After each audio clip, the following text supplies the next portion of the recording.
Bismillahirrahmanirrahim. Assalamualaikum warahmatullahi wabarakatuh. Ketemu lagi dengan saya Bedi Aziz Faiz. Kali ini kita akan membicarakan konsep penting, yaitu agama dalam perspektif antropologi simbolik interpretif.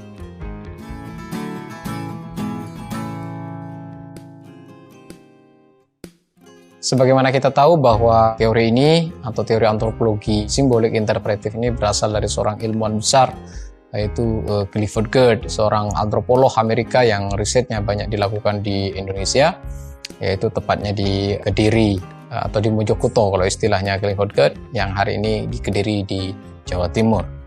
Mari kita masuk ke konsep-konsep dasar dari pemikiran kebudayaan simbolik interpretif. Apa itu definisinya?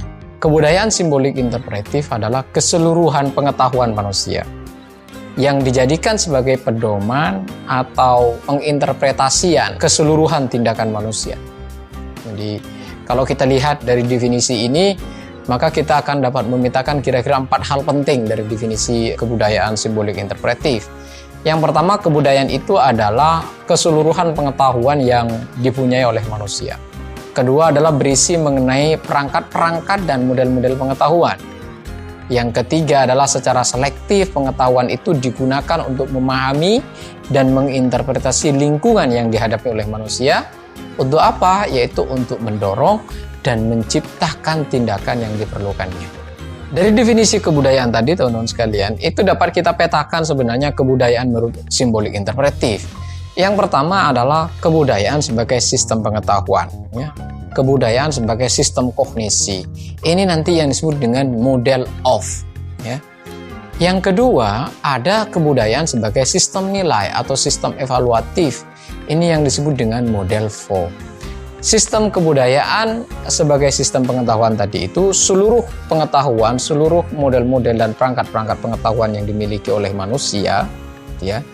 Sedangkan sistem kebudayaan sebagai sistem nilai atau sistem evaluatif yang disebut tadi model for itu adalah representasi dari tindakan, dari proses perilaku, dari kenyataan, ya, dari kenyataan sosiologis antropologisnya.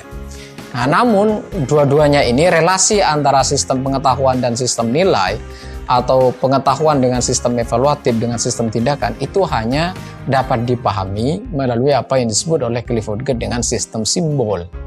Ya.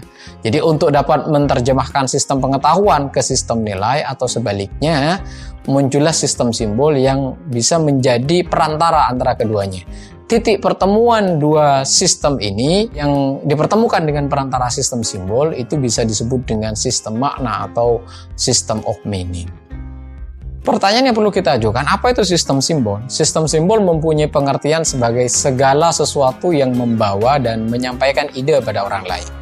Apapun itu yang membawa pesan, membawa makna, membawa pengertian-pengertian gitu ya. Termasuk misalnya dalam konteks ini kata-kata ya. Kata-kata itu dia membawa pesan dari apa yang saya pikirkan.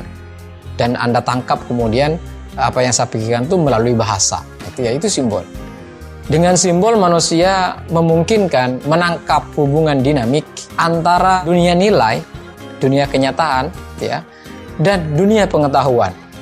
Dalam simbol ini memungkinkan makna dan interpretasi. Inilah yang disebut dengan system of meaning.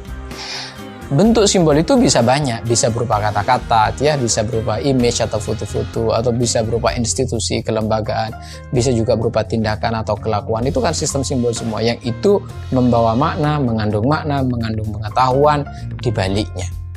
Mari kita petakan kebudayaan yang dimaksud di dalam antropologi simbolik interpretif. Jadi secara garis besar sebenarnya dibagi menjadi 2 hal utama. Jadi kebudayaan sebagai pola bagi tindakan yang tadi disebut dengan model for, ya. Ada kebudayaan sebagai pola dari tindakan yang disebut dengan model of. Jadi ada pola bagi tindakan, ada pola dari tindakan. Ini kata kunci penting, Anda harus memahami ini. Kebudayaan sebagai pola bagi tindakan atau model for adalah kebudayaan sebagai seperangkat pengetahuan manusia yang berisi model-model yang secara selektif digunakan untuk menginterpretasi, digunakan untuk mendorong, digunakan untuk menciptakan tindakan. Jadi dalam konteks ini kebudayaan sebagai pedoman bagi tindakan. Yang kedua, Kebudayaan sebagai pola dari tindakan atau model of itu adalah kebudayaan apa yang dilakukan dan dilihat manusia sehari-hari sebagai suatu yang nyata. Karena itu dalam konteks ini kebudayaan sebagai wujud tindakan, kebudayaan sebagai kenyataan. Karena itu misalnya nanti saya contohkan misalnya dalam konteks ritual ya. Ritual upacara keagamaan misalnya ya, upacara keagamaan atau ritual-ritual yang kita lakukan sehari-hari dalam kita beragama yang dilakukan misalnya oleh kita atau oleh sekelompok masyarakat. Ritual itu atau ritual upacaranya, tindakan ritualnya itu adalah pola dari tindakan. Ya, pola dari tindakan atau model of. Sedangkan pengetahuan-pengetahuan, ajaran-ajaran, doktrin-doktrin yang ada di balik ritual itu disebut dengan pola bagi tindakan. Ya, itu dengan sistem pengetahuan. Itu yang disebut dengan pedoman bagi kebudayaan. Ya, jadi jelas dalam konteks ini. Sekarang kita masuk pada konstruksi dari apa itu agama dalam konteks kebudayaan antropologi interpretif. Ini penting. Ya. Tadi kita sudah memahami kebudayaan simbolik interpretif. Sekarang bagaimana agama dilihat atau agama dalam konteks kebudayaan antropologi interpretif. Jadi Clifford Geertz kemudian memberikan definisi yang sangat jelas bagi saya tentang agama dalam konteks kebudayaan antropologi interpretif ini. Yang menyebut bahwa agama adalah sistem simbol-simbol yang berlaku untuk menetapkan suasana hati dan motivasi-motivasi yang kuat, yang itu meresapi dan tahan lama di dalam diri manusia, dengan merumuskan konsep-konsep mengenai suatu tatanan umum atau suatu tatanan umum eksistensi, yang itu membungkus konsep-konsep ini dengan semacam pancaran faktualitas sehingga suasana hati dan motivasi itu tampak realistis. Ini definisi agak panjang memang, namun mari kita lihat secara lebih konkret maksud dari definisi ini dalam konteks agama. Di dalam definisi tadi itu terkandung apa yang disebut dengan agama dan konsepsi dunia. Jadi dari definisi agama itu paling tidak terdapat 3 kata kunci utama, yaitu agama sebagai sistem simbol, ya. Di situ terdapat konsepsi tentang dunia, kemudian di sisi yang lain juga berisi serangkaian suasana hati dan motivasi yang dibimbing oleh idealisme moral. Karena itu konsepsi tentang dunia, konsepsi tentang suasana hati yang ada dalam definisi tadi itu yang dibimbing oleh idealisme moral, sebenarnya kedua-duanya itu adalah merupakan inti dari agama. Jadi di situ agama memiliki konsepsi tentang dunia, gitu ya, dan memiliki konsepsi tentang suasana hati yang dibimbing oleh idealisme moral. Nah, pandangan dunia dan idealisme moral itu nampak realistis, nampak dalam realitas wujudnya pada apa yang disebut dengan ritual agama. Dalam ritual agama, perasaan dan syariat yang dijalankan, gitu ya, jadi perasaan dan syariatnya itu menyatu dalam suasana hati sehingga menampakkan realitasnya sendiri. Jadi kalau Anda sholat itu ya, sholat itu sebenarnya adalah syariat, ya. Dan di situ juga muncul suasana hati, sehingga kedua-duanya itu tampak realistis, tampak terlihat, tampak nyata. Ya. Nah, mari kita lihat secara lebih jauh dalam konteks teori. Agama sebagai model of dan agama sebagai model for.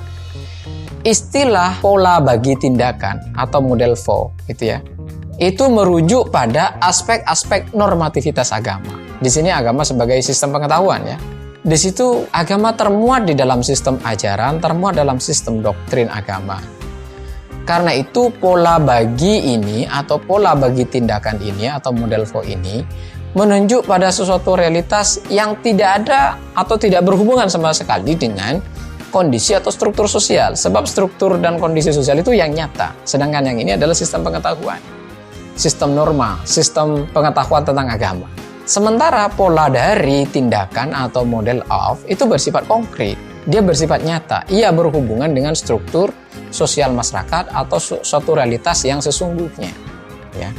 Dalam konteks ini bisa dibedakan dua itu. Dengan demikian, eksistensi suatu agama dapat dipotret dari serangkaian aturan-aturan normatif, serangkaian doktrin, yang itu bisa saja terkandung dalam kitab suci yang dipercayai. Baik kitab suci itu tertulis maupun tidak tertulis.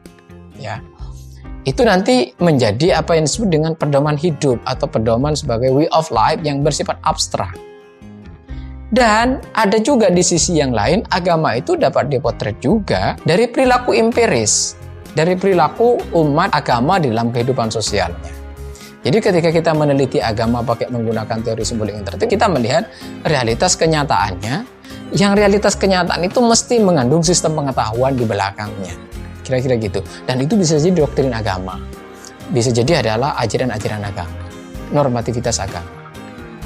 Nah, pertanyaan yang perlu kita ajukan, bagaimana kita kalau meneliti menggunakan antropologi simbolik interpretif?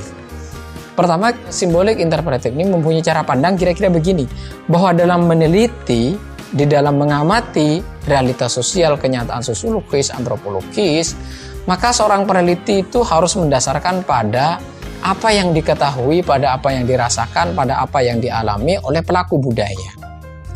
Tidak boleh kita kemudian melakukan sistem penilaian dalam konteks itu. Jadi dalam konteks ini kita lebih menekankan pada pelaku budaya orang yang kita teliti, melihat kenyataan dari sudut pandang pelaku.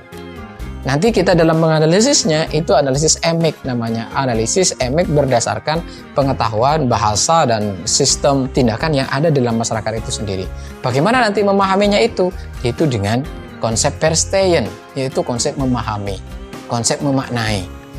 Nah, nanti caranya dan polanya itu bisa dilakukan misalnya dengan catatan harian berupa deskripsi yang mendalam. Ya. Ini yang disebut nanti oleh Clifford Geertz dengan thick description atau deskripsi yang mendalam, yang itu berasal dari catatan-catatan atau fakta-fakta yang ada di lapangan.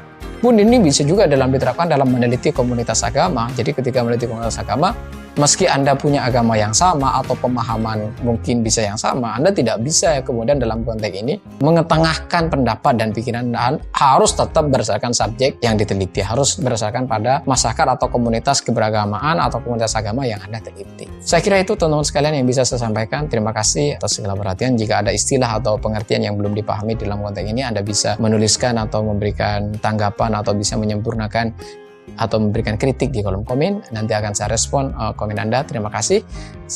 Jangan lupa bahagia. Assalamualaikum warahmatullahi wabarakatuh.